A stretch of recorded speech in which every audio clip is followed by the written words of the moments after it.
This country, I think, is on the precipice, either for good or bad, before it's all over. We're less than a month away from the midterm elections, and Republicans are drawing up the battle lines, all for the sake of one man, Donald Trump. But we shouldn't be putting all the blame on Trump. Everything that he exposed about America was already there. And to help me illustrate that point, I want to read you an article from my friend John Pavlovitz. Trump didn't break America. He revealed our brokenness. America is broken. I'm not sure that's up for debate at this point, but to be clear about something, Donald Trump didn't break it. He didn't create anything.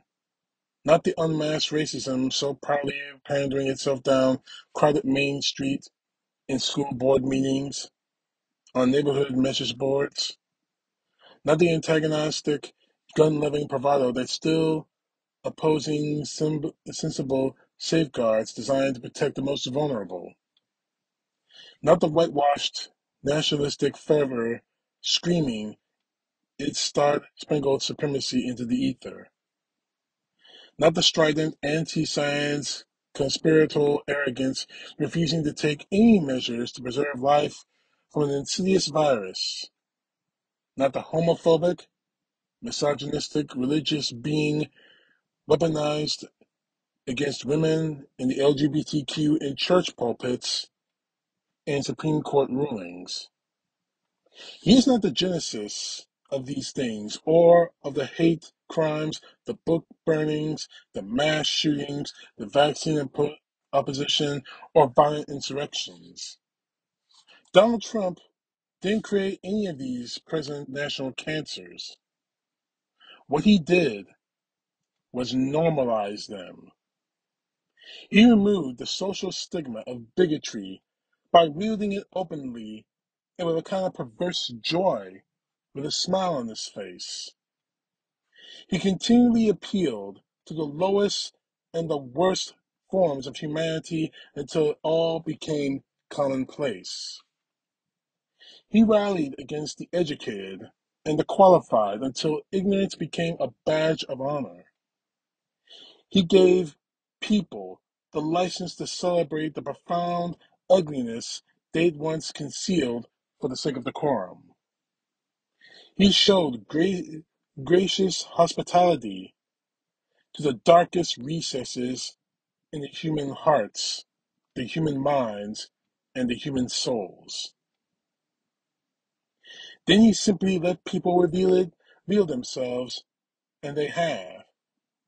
Since the initial days of his 2016 presidential campaign, this solidarity, morally bankrupt serial grifter has become a kind of moral x-ray machine for hundreds of millions of us, exposing a deeply enabled cruelty in our families, in our church members, in our friends, and neighbors that we never imagined existed. And those we live alongside and loved and have embraced this monstrous man and his predatory movement, we've been forced to reckon with all of it. And how close and prevalent the hatred around us is, how little progress we've actually made as a nation, how little we really knew people we've shared staff meetings, church pews, and Thanksgiving Day tables with. How many of our relationships were simply misinformed mythologies or marriages of convenience? And since so many place their identity with him from the beginning, for years now, they have applied every bit of moral filth he's generated, defended every reckless and dangerous act, doubled down on every abuse of office and even betrayal of country, ratified high crimes against the very nation they claim they want to protect and save. They've chosen him over former political heroes, historically revered journalists, once beloved members of his own party, over any dissenting voice of reason or goodness or godliness, and in doing so, have exposed their own hearts. I suppose we should be grateful. Had Donald Trump never been allowed to ascend to the highest levels of political system and not been so transparent with his contempt for decency, we may never have found ourselves here at this pivotal point in our history. Really not as a nation politically, but as a people fractioned rationally. And that's really the story here.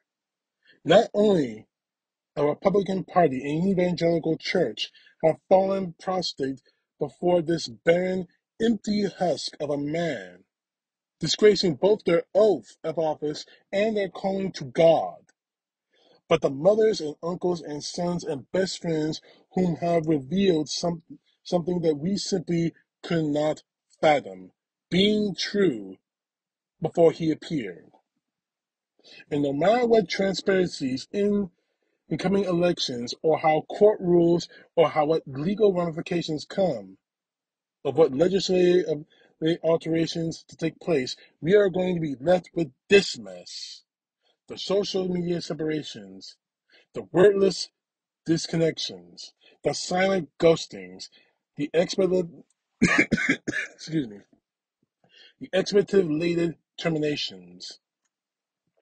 Even after he's dead and buried, we who remain are going to exist in America that is grievously broken, perhaps permanently so. And as terrible as that reality is to contend with, it's still better than having to live the numb sedition of ignorance and denial that came before him, a veneer of politeness belaying a terrible truth. The truth is out now. We know who we are. We have no illusions. We have all declared our allegiances and chosen our hills to die on. Every facade has been torn down, every phony trapping of religiosity and patriotism stripped away. Now there's only the sickening, unvarnished truth of who we are as a nation. And the starting its ranking the daylight is the only chance we have to confront and repair it.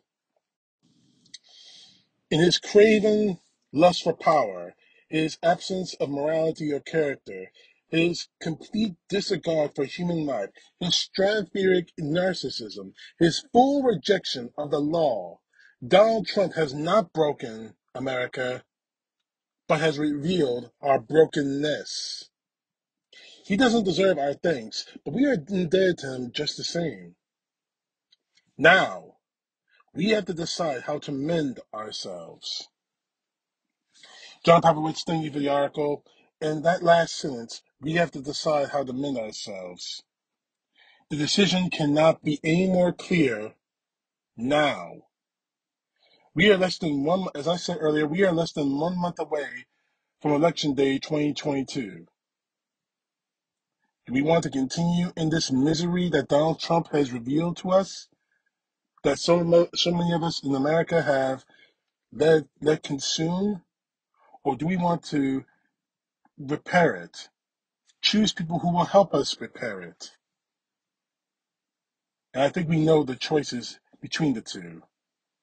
CTP, know the truth. God bless. Peace to the left, justice to the right.